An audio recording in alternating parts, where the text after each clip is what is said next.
Hello, everyone, and welcome to today's webinar, 3 Strategies for Engaging Criminal Justice Students in Critical Thinking with our SAGE author, Aaron Fichtelberg. This 1-hour webinar will be recorded and archived for future viewing. We will be sending out a link to view it and to access any slides that are shown to all registrants in the coming weeks. And if we want to go to our Q&A slide, that would be great. Just wanted to go through a few tech options with all of you.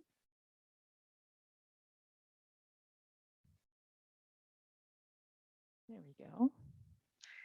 Just a reminder that if you have any problems hearing or viewing the webinar today, please use the chat option on your screen and one of our team members will respond to you. At the end of the webinar, we will have time for Q&A from attendees. If you have a question during the webinar, feel free to post it via the Q&A option on your toolbar, and we'll respond to you as soon as possible, or we might save your question for the Q&A portion of the session.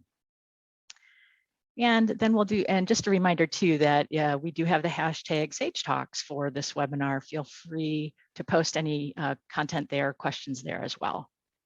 And now I'd like to introduce, do a few introductions. My name is Sherry Countryman. I'm the Director of Product Marketing with Sage Publishing, and I'll be your moderator today. I'm joined by Josh Perigo. He's our editor for criminal justice at Sage. And of course, our speaker, Dr. Aaron Fichtelberg. I'm excited to introduce Aaron Fichtelberg. He received his PhD from Emory University. He's currently an associate professor at the Department of Sociology and Criminal Justice at the University of Delaware, where he has taught criminal law and criminal justice for 15 years. Criminal Injustice, A Critical Introduction, is his 4th book. His earlier works are Crime Without Borders, An Introduction to International Criminal Justice, Law at the Vanishing Point, and Hybrid Tribunals, A Comparative Examination. Dr. Fichtelberg has also published in numerous journals, including the Journal of International Criminal Justice, Criminal Justice Ethics, and the Journal of Theoretical and Philosophical Criminology. His work generally combines the study of criminal justice with the critical perspective provided by the humanities. And now I'm thrilled to turn this session over to Aaron Fichtelberg. All right, hi, hey everybody, thanks for coming in for this. What I want to do is, technology, there we go, okay.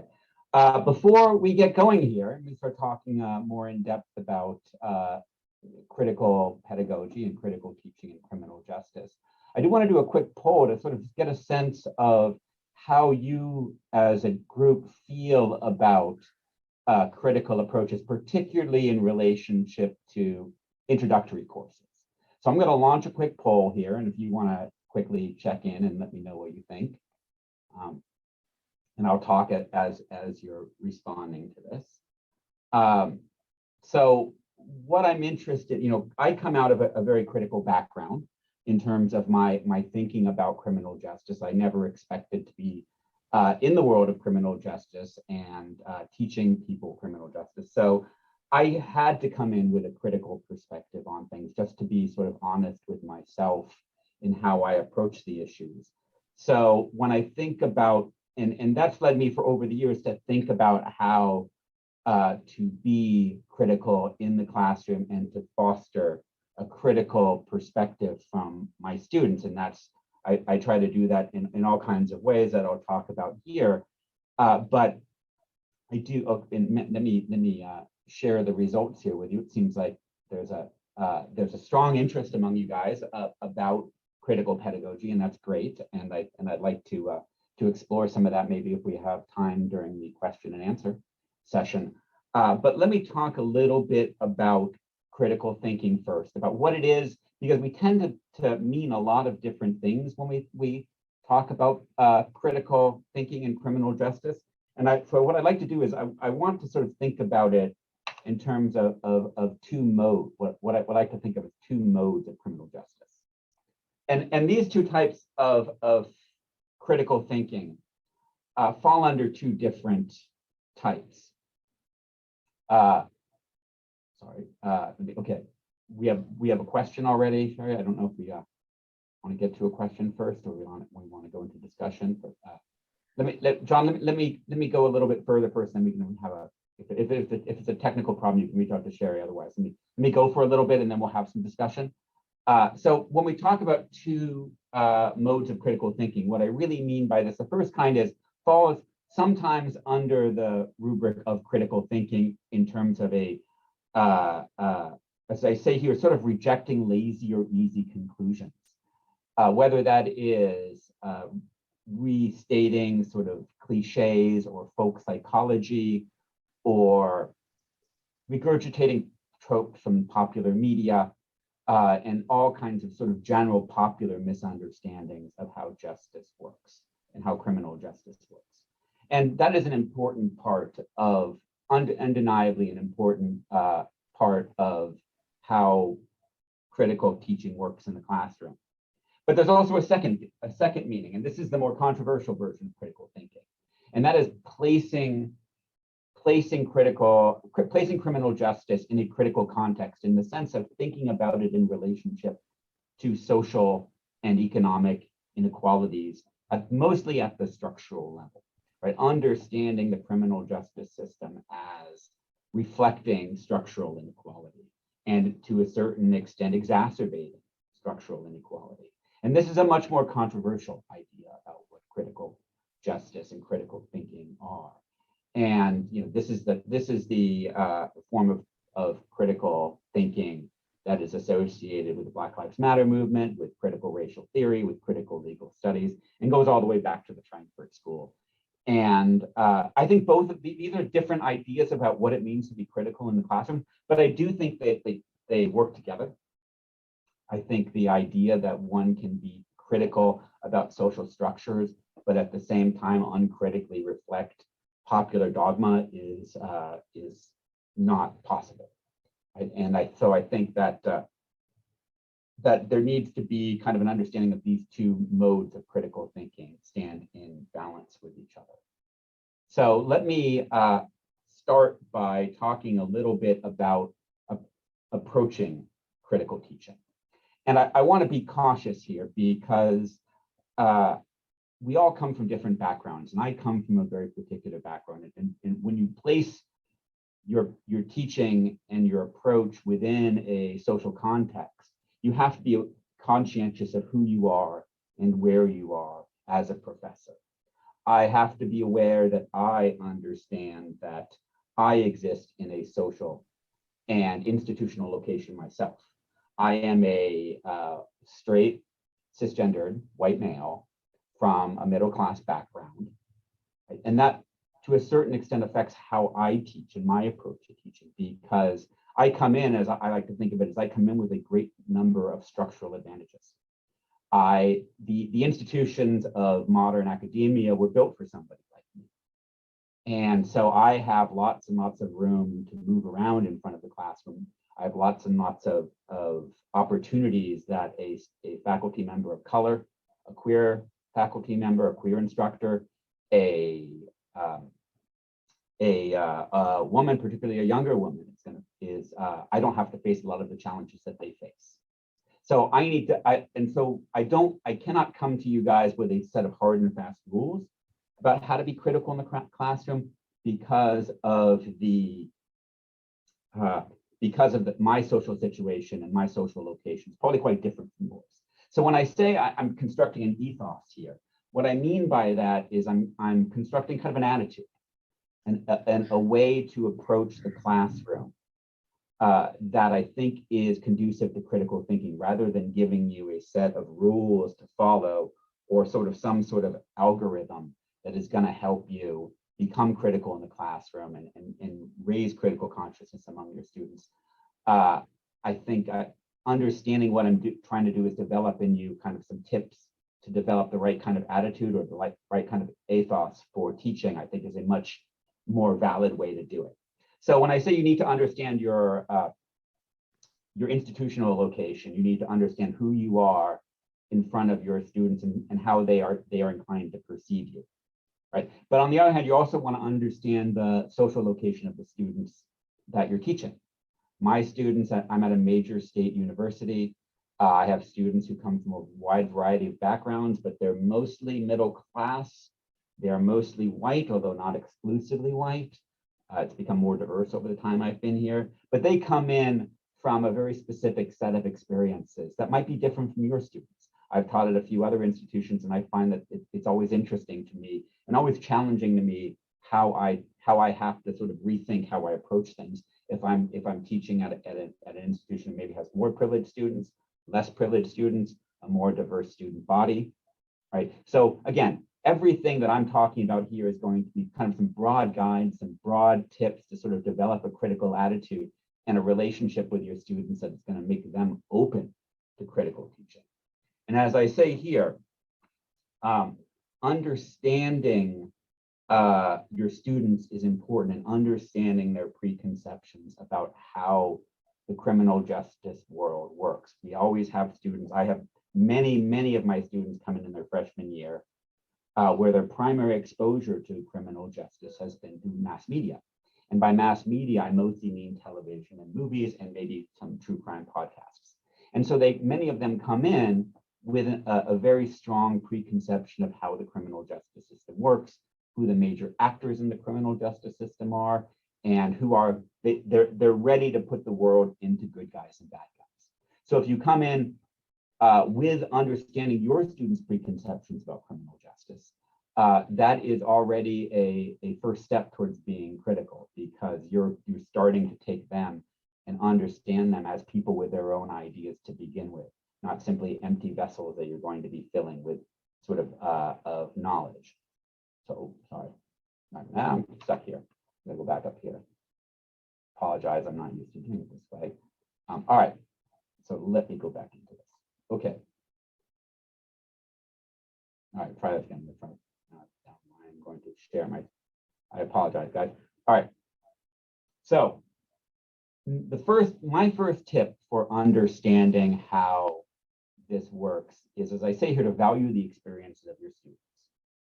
Right? First of all, I would say understand their trepidations. When you're coming in to teach a critical course, right, and you want them to think critically about criminal justice, as I said, many of your students are resistant to that. They have been brought up in a world where the police are immediately the good guys, the criminals are immediately the bad guys. Many of my students have relatives who are police officers. And as a result, for me to come in with a critical approach to criminal justice and trying to see, for example, law enforcement or corrections officers as being a part of a social problem as much as a solution to a social problem, is already sort of ticking boxes for them, and they already start to sort of get their backup, so to speak, right? And so maybe at this point, I think it's a good idea maybe to put up my second poll here and ask you another question about your students and see what, in your sense of what their views are on on issues of critical approaches to justice. So where do your students fall on the political spectrum, right, in your experience?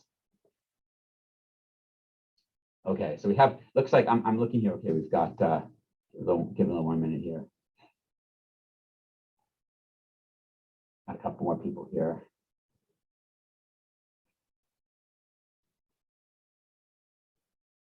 All right.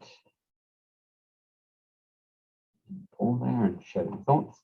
Okay, well, this is interesting because we have a more progressive student body than I find here at University of Delaware. I would put most of my students at politically neutral or somewhat conservative, because in my experience, particularly at the introductory level, you have a lot of students who are coming in as incoming freshman criminal justice majors who are looking towards a career in law enforcement, perhaps maybe thinking of law school and thinking about becoming a prosecutor. So the experiences of your students might be different, but coming in and understanding that, and as I say here, one of the things that you want to do is sort of honor their experiences. Many students have had positive and negative experiences with criminal justice professionals, right? Many of them they may have been arrested, they may have felt that they have been racially profiled. Other people may have had very positive experiences in the sense that they might have been robbed or been a victim of other types of crime, and the police have come and helped them. And you don't, when you come in as a critical person, you need to understand that students come in with a lot of different firsthand experiences with criminal justice. And they come in also with this sort of media-dominated narrative of the police as heroes, right? And you don't want to immediately criticize these ideas, because if you do that, if you come in and you explain to them or describe the police officers as being inherently conservative or inherently a problem, you're not just trying to give them an idea, but to a certain extent in their minds, you might be insulting their uncle, right? You might be insulting their career choice or their heroes from television, right? So coming in and understanding that they have a legitimate, valid experience that needs to be discussed. And as I say here, to navigate, right? To navigate these experiences is important, right? Because if students feel comfortable and they feel that you're not going to sort of talk down to them and you're not going to insult them, they'll be much more open. Right? They'll be much more willing to hear you out if they understand that you respect their point of view. Right? And one of the things that I rely on here is I rely on discussion questions that are open, that are morally open, that lend themselves to different possible interpretations and hopefully don't fall down to easy conservative or easy progressive answers. And I will show you here. This is one of my examples that I use in my course. Right? I'm not going to make you read the whole thing here, but this involves something that many students immediately come into the class with a very black and white perspective on sexual misconduct, particularly between an adult and a minor. Right? And what I've tried to do here in this type of question is just to frame it as something that one could be conservative, one could be progressive, and come down to different answers on depending on your point of view. But it's not as though one could look at a question like this. And if you're reading it right now, you'll see that it tries to humanize victims. But one could come down on either side of this answer, regardless of your political perspective.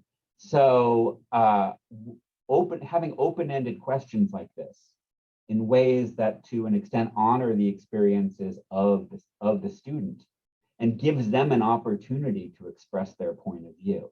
Because if students feel comfortable expressing their point of view, they will be much more willing to open up to your point of view. If they don't feel that they're going to be shouted down, if they don't feel like they're going to be insulted or attacked or condescended to, they are much more open to expressing their own point of views. And in my experience, one of my favorite things that happens when we have discussions like this is students after class. I often have this in a very large class. I usually teach about 200 people.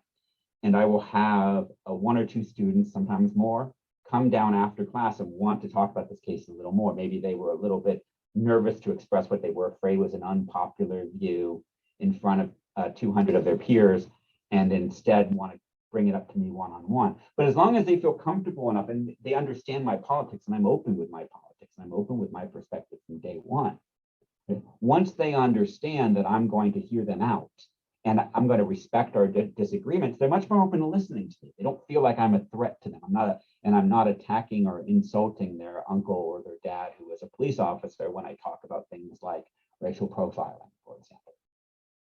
So that's my first tip, is to value the experiences of your students and to sort of come at to them understanding that they bring to a course like this a lot of cultural and sometimes a lot of very personal experiences that you are in some sense trying to unwind for them, to open them up to a different perspective.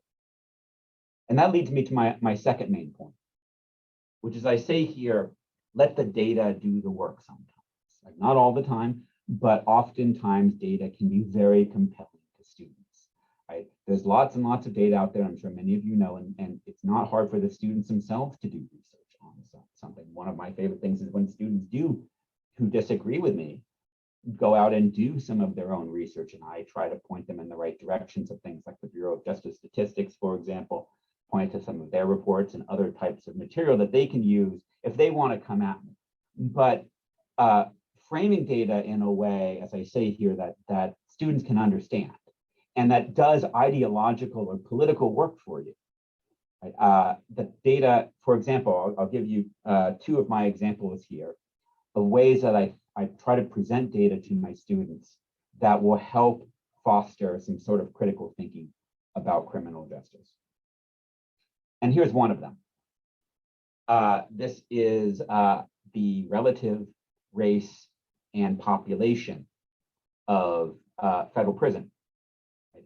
And versus the general population of the country, right? And when students see the relative percentages of incarceration rates, it always, for me, we sort of discuss this data and we talk about different possible interpretations. Remember, keeping in mind that I try to have students be open, especially when you present them with data that shows that minorities don't commit crimes in much different numbers than white people do.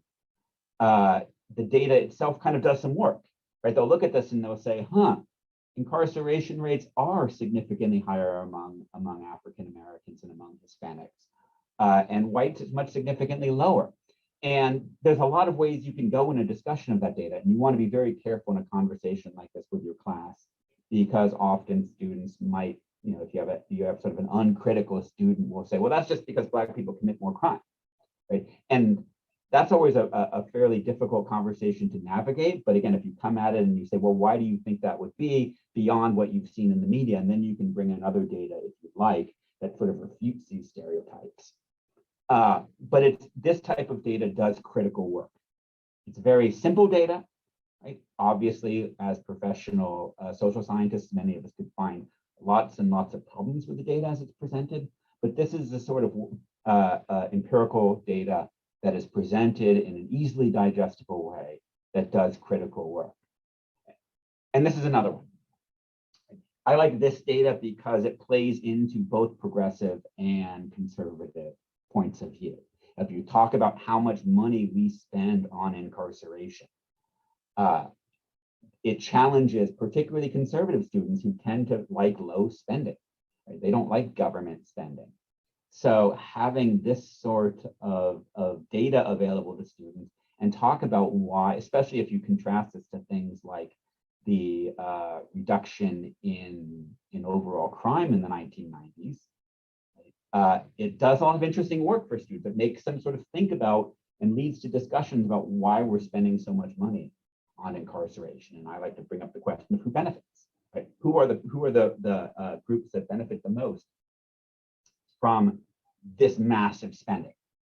And again, it challenges sort of conservative and liberal preconceptions about what's going on, right? And it allows students to kind of recalibrate their politics a little bit, recalibrate their thinking about criminal justice. So these are the types of data that I like to give. But I do want to add to that data is not just statistics. Statistics are one form of data, but not everybody responds, in my experience, to empirical quantitative data, no matter how digestibly you present it. So when I say that data is not simply statistics, what I mean is that for me, historical and comparative work does a lot too. One of the questions I like to start with my students with is asking them, how did we get to the point in our society where we take it for granted that men in uniforms with guns can tell us what to do? And when I do that, I go through the history of policing in England, and I talk about the Peel Act and the rise of the London Metropolitan Police and the riots that were a response to the London Metropolitan Police, and how the British people associated what we take for granted. They associated armed police, uniformed police, as a form of police state. So giving them that sort of historical data and that sort of historical thinking is a great way to get their wheels going a little bit. Because again, it challenges what they've been taught and what they've learned. Another one I talk about is incarceration as a form of punishment. And I ask, how did we get to the point where the idea that we should take people who commit crimes and lock them up in a big building with other people who commit crimes as a way to somehow make them not a criminal? How did we get to the point where an idea which on the surface level seems kind of dumb becomes our knee-jerk response to crime, is to put them in a big building with other criminals? So again, that leads to a historical discussion of the rise of incarceration as a form of punishment, just to sort of get them out of their common sense thinking about punishment and think critically about it. And comparative work does the same thing, by the way. You could talk about relative incarceration rates in other parts of the world. You can talk about all kinds of other data from other countries, and most of that stuff is available through the United Nations. It's pretty easy to find, and it's always helpful to have. And I include some of that in my book. And then I say, look beyond data, because I think to be critical is to a certain extent to imagine a better world. What kind of world do we have without it? So that's number two. Let the data do the work. And then the final one I say here is, I say, be critical of the critique. What I mean by this is, it's, for me, teaching is to a certain extent about trust. You want the students to trust you and your perspective, and for you to build up a relationship where they feel comfortable with you in class. And this is I want the students from all different backgrounds, regardless of whether they share my politics or my point of view about crime and justice. I want them to feel that they can engage with me, and I'm going to take them seriously, and I'm going to take their opinion seriously. And as soon as you start to become dogmatic, to my experience, students' response to dogmatism is they will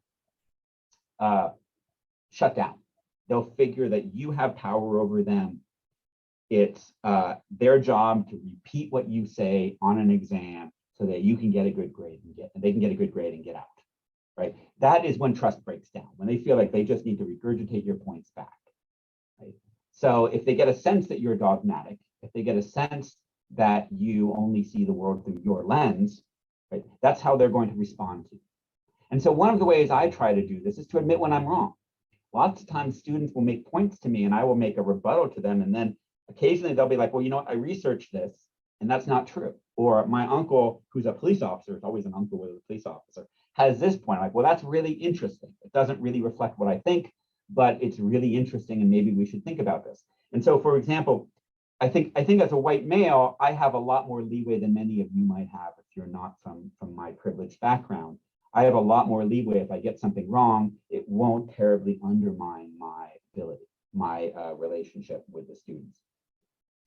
But if you're worried about that, if you're worried about the students kind of like coming at you, asking questions, raising critical points, not because they want to engage, but because they want to knock you down because they don't think you have authority, and you're afraid that if you gave them a little bit and admitted you're wrong, that would completely devalue your teaching, right? One thing I do as a sort of a midway point is to talk about something that you thought was going to happen, or one time in your research or your expectations didn't match what happened, right? So the example I include here is COVID. Right? I sometimes say to my students, you know, I really thought at the beginning of COVID that this was going to bring crime down, because I thought people would be in their home, they would be less inclined to go out and commit crime, less businesses were open, and less public activity would bring down crime. And as we all know, that's not true.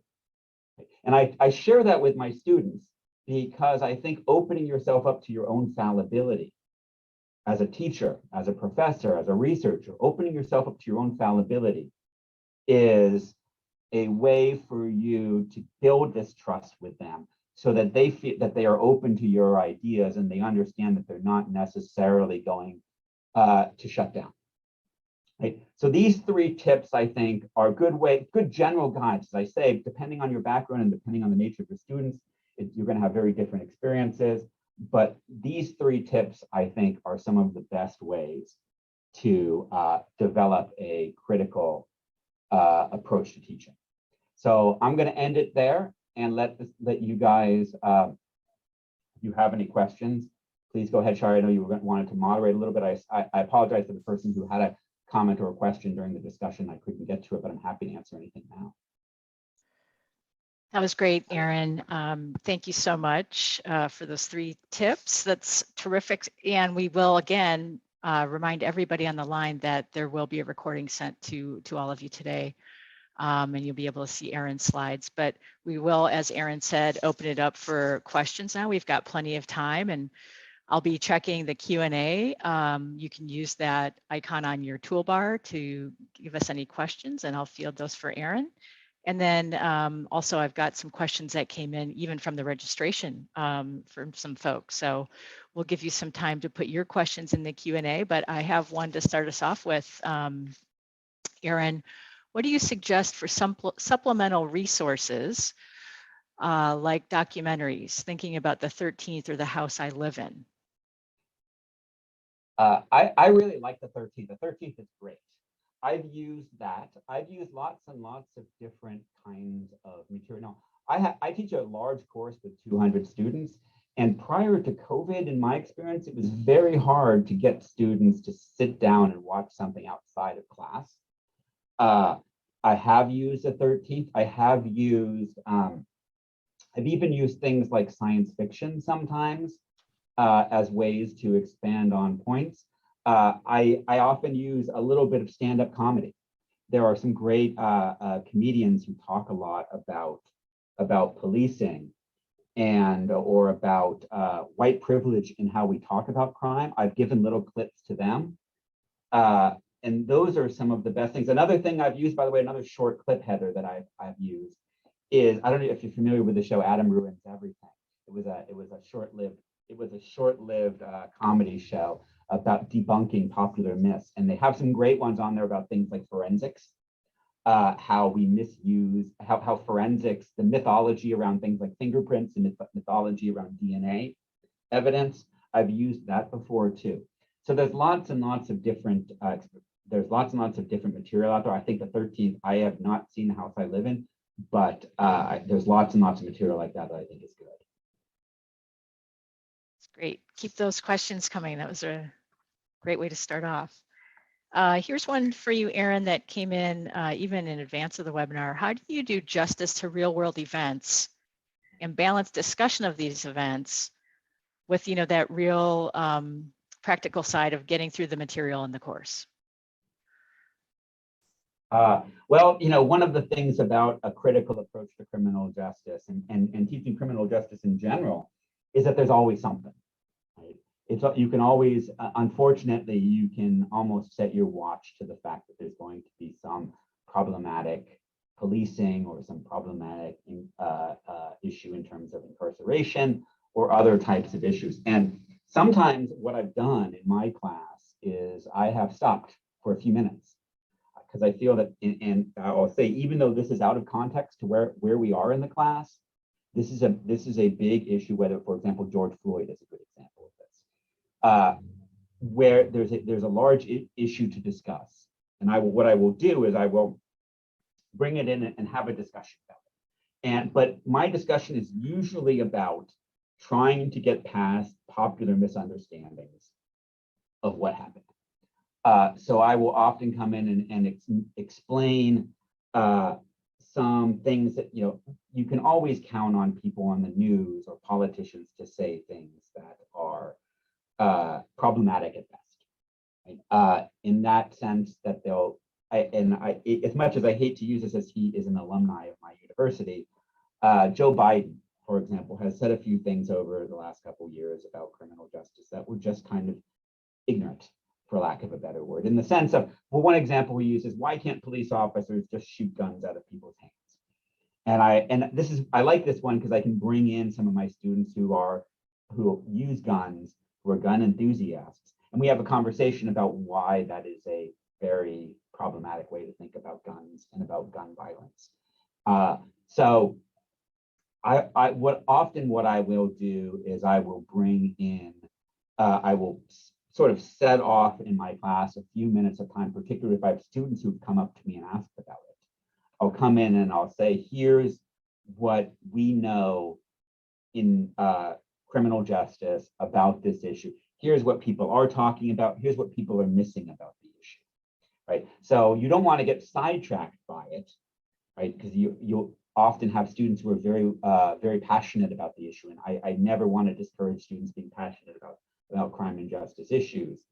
But you also don't want to make it too much of the time in your course. So sometimes, as I said, I will sort of bracket off time to go specifically into the subject, but not into it in a way that is just recapitulating the superficial things that people have been hearing on the media, rather to go into a little more depth about how people in these communities might think about law enforcement, how people in these communities might think about incarceration, right? A lot of different issues that are brought in, and then allow students to have discussion. Now, if it's a very controversial issue, running a discussion on a controversial issue about race, particularly about race and crime, takes a lot of delicacy, because in my experience, you're going to get, especially with larger classes, and you don't know where these students are coming from. You might get some very, very controversial opinions, and opinions that might wind up offending other students. And so you've really got to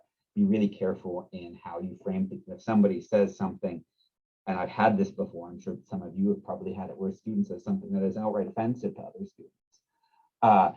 I usually dial it back with that student and sort of try to restate their perspective in a way that's not offensive, which is not always possible. But I will try to restate it in a way that is more open. And if that student feels like their perspective has been represented in a way that is a little more palatable to other people, they probably wouldn't object to that restatement. Doesn't mean it's right. You're just kind of you're translating their perspective into a more palatable form. Thanks. Aaron, Go ahead, Josh. Sorry, Sherry. Aaron, a quick follow-up question to that. I attended ACJS, and I don't know if any of our attendees were there last week, but attended it last week and had a chance to sit in a lot of sessions where most of these were teaching tips, pedagogy, those sorts of sessions. And there was a lot of discussion around class discussion. Any tips or ideas and things that you've done and seen be successful where you try to gauge what the temperature may be of your students early on to know what to expect? I know students come in with misconceptions, for instance, about what the law is, who police are. But are there things that you do to kind of get a sense of, hey, it may be a major challenge to lead class discussions in this class that I have this semester because there are so many strong opinions that could be opposing around a lot of these sensitive topics? Yeah, it's rough. I mean, my intro courses tend to be much larger, right? I tend to teach 200 student courses at the upper levels, and that's very hard to get discussion in. What I find in those bigger classes is you have a small group of people who are comfortable speaking, comfortable raising their voice in front of that group of people. And the problem with that, from my experience, is that those 4 or 5 people in a class like that tend to dominate the conversation. And that can be a challenge. If you have the logistical capacity to break out students into discussion groups and monitor those discussions, if you have TAs, for example, that is a great way to do it. I tend to have one TA if I have a TA, and it's a lot to put on a TA to moderate a discussion on a very controversial issue. So when I do run discussions in upper level classes on controversial perspectives, some of the times what I will do, and a lot of at the upper level, I teach a lot of law courses, but one of the things I try to do is to put them in the perspective of some actor. So if I said to somebody, rather than asking, what do you think about this issue?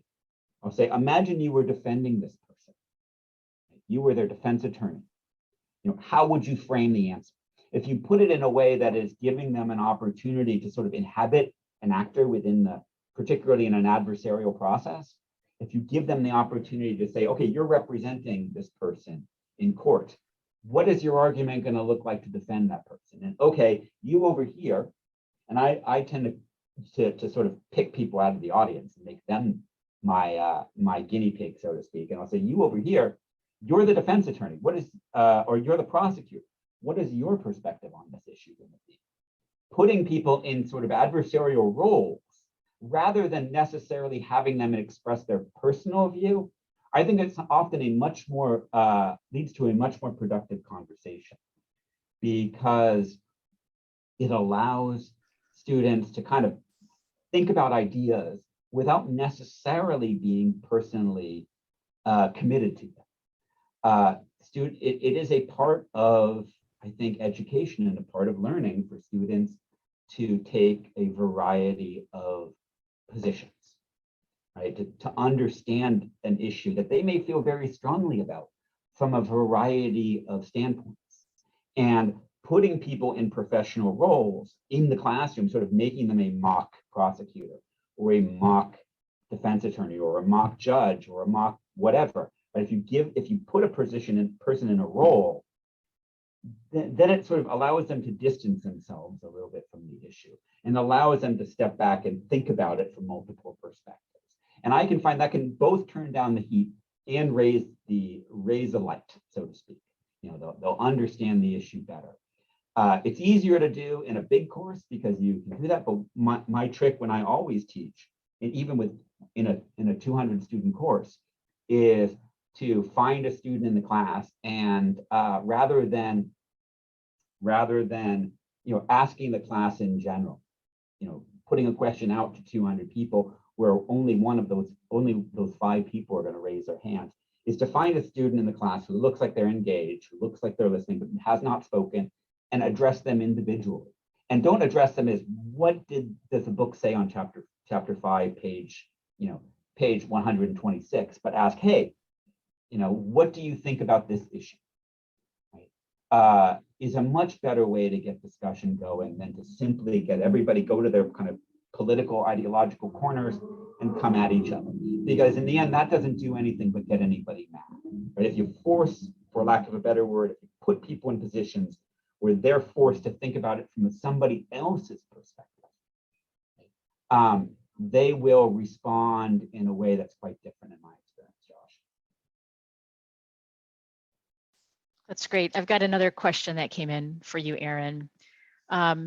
Could you talk a little bit about how you know when to step in if you see a student growing more defensive or shutting down?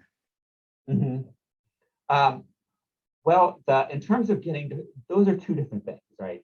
A student getting defensive, in my experience, sometimes that'll happen through what they're saying, right? Sometimes it'll happen through their body language. In a bigger class, it's hard to tell, right? But in the smaller class, you can tell from their body language. Sometimes what I will do is I will, again, take their side a little bit, not because it's my own particular political viewpoint, but in the sense that I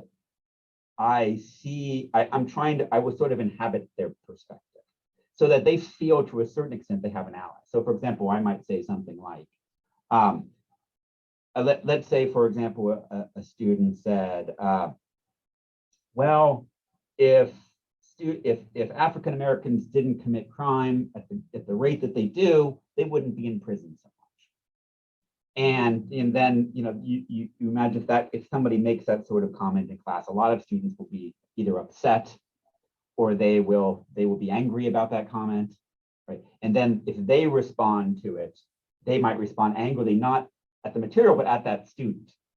And in my experience, what I will do is, to a certain extent, play intellectual human shield. I'm not going to defend the point of view, but what I'll say is something like, well, that's one possible interpretation of incarceration rates. What does that mean? And what would that tell us about racial relations if that's so? Why do you think they're committing crimes at that level? Right? So if you put yourself in a position of taking their view seriously, and maybe even they may not completely understand their view. They might not have even thought out their view completely. They may just be giving you a knee-jerk reaction to something, or maybe repeating something that they heard on Fox News or something like that. If you put yourself in them and try to take what they say and try to think about it as a more serious intellectual perspective, even if you think it's wrong, right, it will make them not shut down and make them not become defensive. Now, if you have students who are shutting down, who just feel that they just have no investment in the class at this point because they feel like they're not being heard. Sometimes what I've actually done is I've had one-on-one conversations after class with that student. And I'll say something like, I want you to feel that your point of view is respected here. If you don't feel respected, I'm not doing my job because you're not learning. Right? And I've done that in class. One of my I often give on my first day a short warning about how I teach my classes a little bit and how I tend to run discussions. and how I tend to, I'm a pretty informal professor. I'm very conversational with my students, and I have to give my students a warning about that. And I say, and if I disagree with you in class, and don't think I don't respect you, because if you think that I don't respect you, or if you think you're not being respected by me or by other students, you're going to shut down and you're not going to learn, and that means I'm not doing my job, right? So I've often, at times, if I've been worried about a student kind of withdrawing from discussions, particularly if they had previously been very invested in these discussions, I will say, hey, can I talk to you after class or something, or reach out to them over email and say, I just want to make sure that you feel that your point of view is being heard. If you need, if you're not comfortable expressing it, let me know, and I might help you articulate it. So that's when students withdraw, that's my general approach, is to reach out to them and try to make sure that they feel comfortable. Thank you. Aaron, one other thing that came up at ACJS, and you touched on it, was using data to back up your point, to back up your position, all those sorts of things. I'm just kind of curious, are there sources that you tend to lean on, whether they be more reputable sources or the data is always up to date, sources that you sort of lean on to use in class as really good, areas to go to implement data into the classroom? Well, I mean, again, the Justice Department for me is sort of the gold standard. I mean, the Bureau of Justice Statistics and the Federal Bureau of Prisons are great places to start with gathering data. If you have a smaller class and you really want them to, understand crime data, those are the places to go for me, and they're publicly accessible. And again, they're presented in digestible formats, which I think is great. But I also want my students to be critical about crime data. One of the things I do when we go through the different methods of gathering crime data, whether it's arrest reports, whether it is whether it's the Uniform Crime Report, the NC, whether it's victimization surveys or other things, is we talk about why each of them has problems. Right? There is no sort of translucent way to get crime data. They all have different problems. And for me, Josh, it's not just getting access to crime data, but learning how to kind of critically evaluate crime data. Understand its limits is important. But I will say also, at the international level, the UN Office of Drugs and Crime is a good example of a resource if you want to do comparative data. Comparative crime research is problematic in a lot of ways, but I think it's a good place to look at for just getting kind of a snapshot of crime rates in other countries.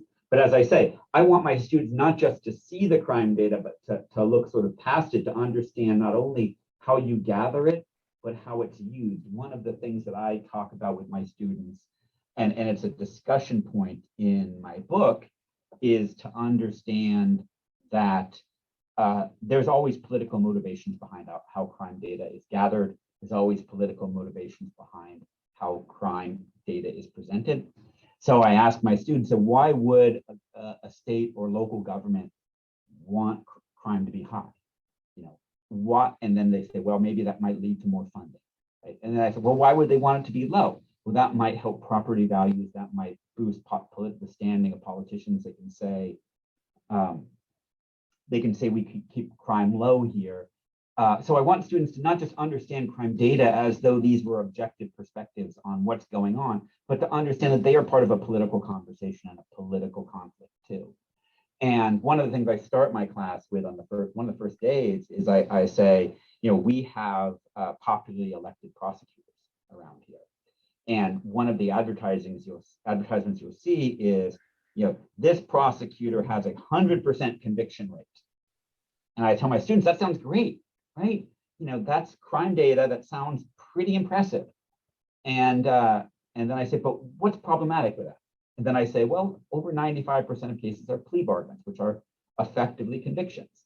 And then so they start to see, oh, wait, I'm being manipulated by the data that's being presented by these politicians, right?